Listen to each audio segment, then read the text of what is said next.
appropriate introductions to our people who are here. And I start out with Colonel Rob Moore, who's past Vice President General. He's on the museum board. He's done a number of things. He just lifted his hand. He's back there in the corner. And then also our current Western Central Regional Vice President is with us this morning. I've already introduced him, but Dick Young is here. And then also we have another, our past West Central Vice President and our past Registrar, our past President, and a Patriot Award Medal winner is with us, Parks Honeywell. Walter couldn't be with us today. I'm here, you know me. Tim's here, he's in the back.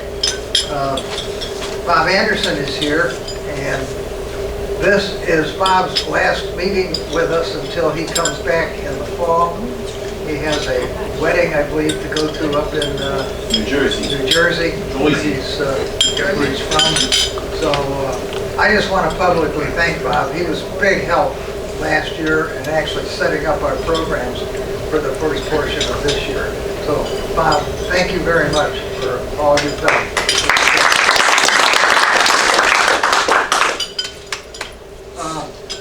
Art Hayes, our first vice president now. I see I got to change that.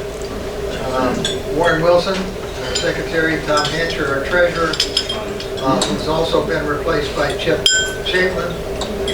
But Tom is going to be the assistant treasurer for at least a while. Russell Petworth is with us. Bob Kunda, Jim Grayshaw, the guy going around taking all the pictures for the newsletter. Colonel Robbie Robinson is with us. He's a governor at large. He's also the past president of the Tampa chapter. He's our color guard commander, and he is also one of the driving forces for the, what do you call that? The First Amphibious Landing Memorial, which is going to be at Pompano Beach. Kurt Spear is with us, who is our current second vice president. And Bob Yarnell. Did I see Bob come in? No. He said he was going to be here, but it's not. Walter Arnold is our recent, Tim is our recent past president. And Walter, who is with us, and again, Bob Anderson and Jim Grayshaw. If you're interested in who was presidents before that, they're on our website, and they're also in our chapter roster book. So I'd like to, again, there's a number of people that I need to thank. Already thanked Bob Anderson. I just found out that one of our newest members has agreed to become our bugler, Kurt. He volunteered. And trying to get Nick to be our drummer, but he says he can't do that. So he can only sing. Our DAR Clearwater and Dunedin chapter, I know we have a couple of members here. We have two members here. Our later auxiliary members, and I don't think we have any visiting SAR members other than Dick Young. Dick is actually a member of the Tampa chapter, as well as being our regional vice president. So we're now down to our 250 moment. Terry, you want to come up? And then after Terry does his 250 moment, I'll come back and I'll introduce our speaker.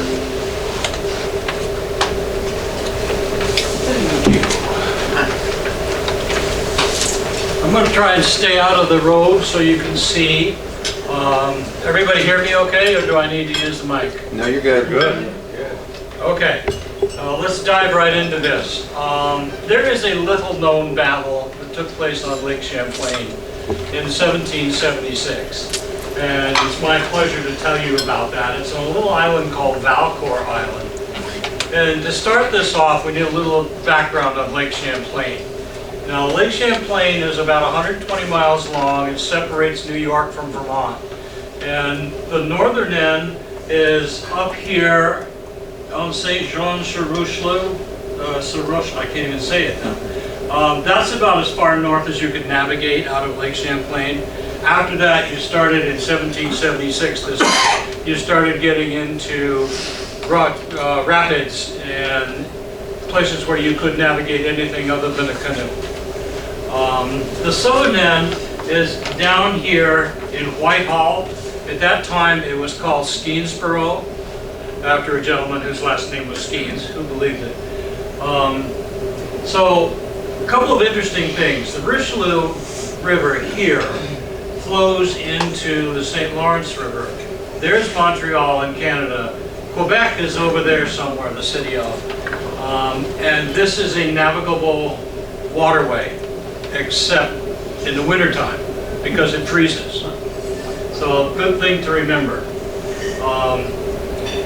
On this particular chart, things that we are interested in that we'll be talking about, St. John on the northern end. And here's where Valcour Island is. And Crown Point, Ticonderoga, New York, and Whitehall. And very at the end, I'm going to mention Saratoga, but has nothing to do at all with Valcour, but it's important. So we have knowledge in 1776 that the British had a plan to squash the rebellion. Basically, the players here were Philip Schuyler, General Horatio Gates, General John Sullivan, and Sullivan took over from General John Thomas from a retreating force of Americans that led an expedition up into Canada. They thought they were going to take Montreal and score a big victory. Well, Montreal wasn't having any of that.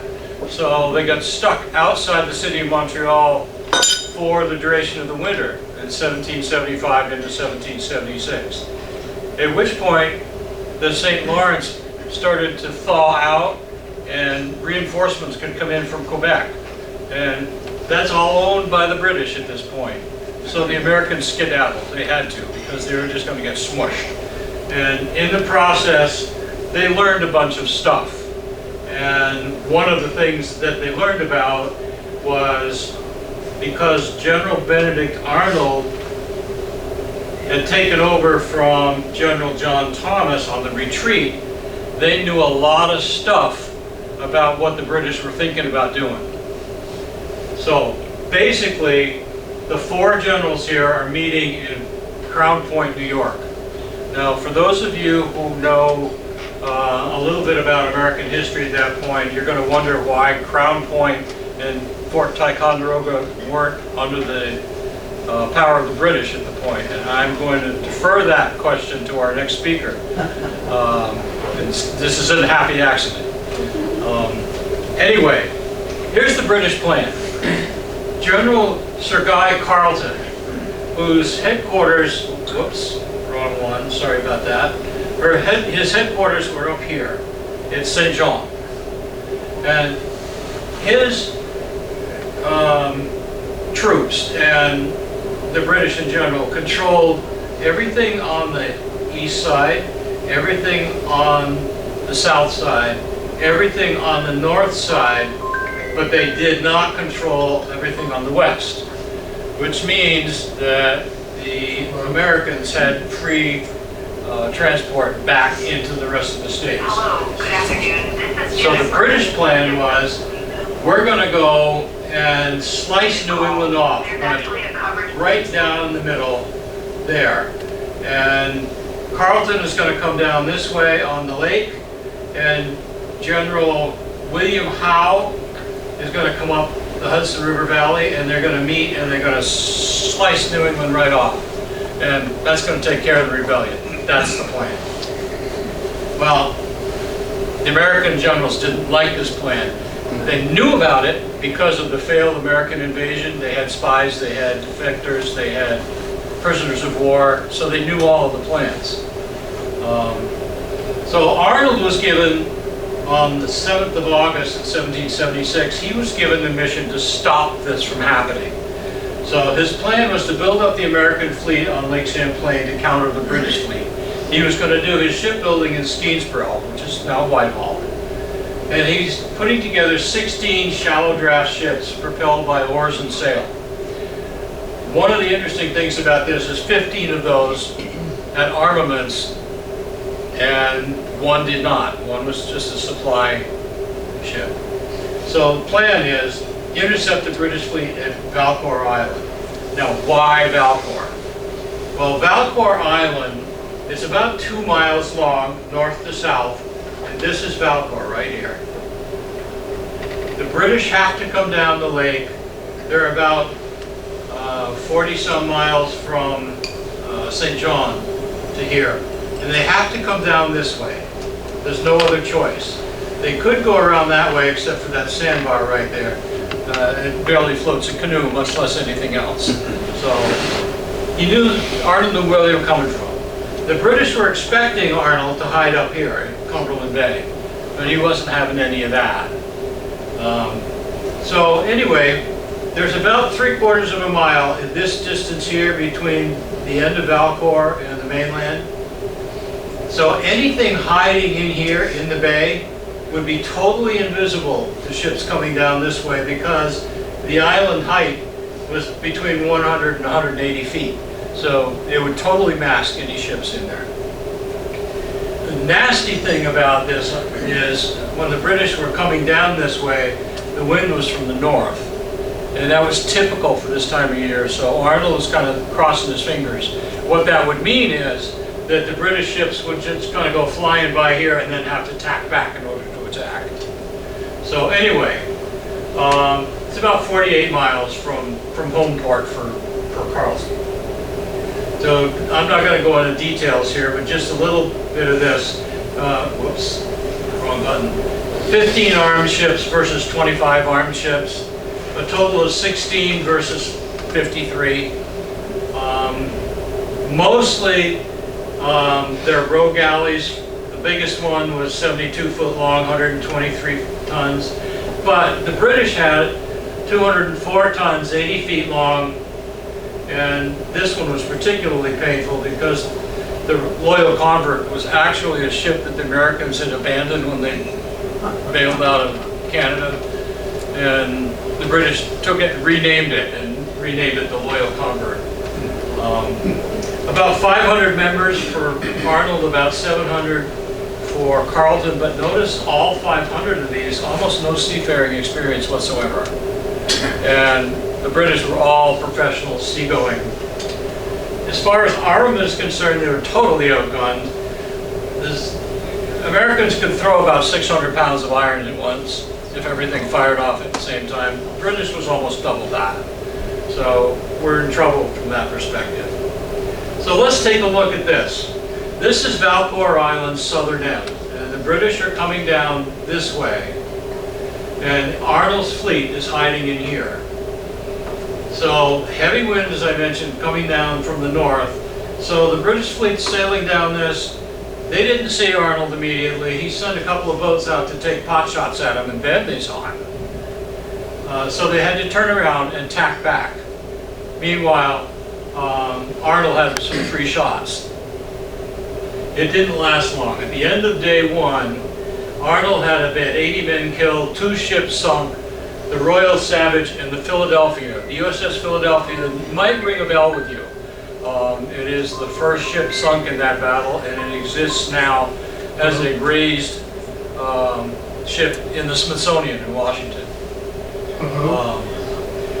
Carleton, what? Go ahead. Oh, okay. Carleton had 40 men killed, 2 ships sunk. And the British, at the end of the day, what they did is they lined up right along here, thinking to themselves, we got this guy trapped. So what are they going to do in the morning? We're just going to finish him off. He's a dead duck. Well, Arnold didn't really like that idea. So further engagement wasn't an option. 3/4 of his ammunition was already gone. 2 ships were sunk. All of the rest of them had some damage, mostly severe. And he had lost a lot of manpower. So I told you the number of dead. I didn't tell you the number of wounded. I'm not sure of that number, but it was more than the dead ones. So he really needed a plan B. For those of you in the 1980s that remember a movie called The Karate Kid, the kid was asking Mr. Miyagi, how do I defend against this move? And Mr. Miyagi's response was, no, be there. So that's what Arnold's response was. I don't want to be there in the morning. So the Royal Savage, which was one of those 2 ships I told you was sunk, was sitting over here on fire. And the British were busy making repairs, making a lot of noise. And no moon, heavy fog. So Arnold thought about that for a while. He said, okay, I have shallow draft ships. I can go where they can't. I'm all oars. Everything I have can be propelled by oars. I don't need sails. I know the area. I absolutely know where I can sail and where I can't. So what they did was they muffled the oars around the oars in the oarlocks with rags, shirts, whatever they could find, so that they made no noise. And they went single file, led by the Trumbull. And instead of having a light shining behind, what they did is they put a lantern masked very heavily, shining against the back of the stern of the ship, and they put a chalk mark on the stern of the ship. So the light would illuminate the chalk mark, not shine behind. You could see it within about 50 feet. After that, you couldn't see it, and you couldn't see it from the side. So they went single file, right up along this coast right here, and snuck out that way. These guys weren't very close to the shore because remember, they're not shallow draft ships, so they couldn't get in that far. Now, in all honesty, there is a second theory that says